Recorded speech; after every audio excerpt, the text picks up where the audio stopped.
আজ আমরা শিখব 12টি ভাবের কোনটি কেন্দ্র ভাব, কোনটি তিরিক ভাব, কোনটি ত্রিকোণ ভাব, কোনটি শূন্য ভাব। প্রথম ভাব ত্রিকোণ, পঞ্চম ভাব ত্রিকোণ আর নবম ভাব ত্রিকোণ। এই ত্রিকোণ ভাব খুব শুভ, অর্থাৎ 1, 5, 9, 1, 5, 9 এই ভাবগুলো খুব শুভ।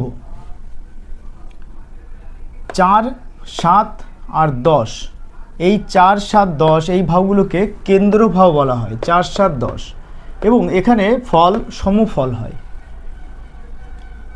6, 8, 12 এই ভাবগুলোকে তিরিক ভাব বলা হয়। তিরিক ভাব 6, 8, 12 এই স্থানগুলো খুবই খারাপ স্থান। 2, 3 আর 11 এই তিনটে ভাবকে বলা হয় শূন্য ভাব। 2, 3, 11 এই তিনটে ভাবকে বলা হয় শূন্য ভাব। যেমন পরিস্থিতি তেমন ফল দেবে। আমরা যখন আমাদের বিভিন্ন তথ্য সম্পর্কে আমরা অবগত হয়ে যাব, তখন আমরা জ্যোতিষের যখন কুণ্ডলী বিচার করা শিখব, তখন আমরা এগুলো সম্পর্কে আরও ভালোভাবে জানতে পারবো।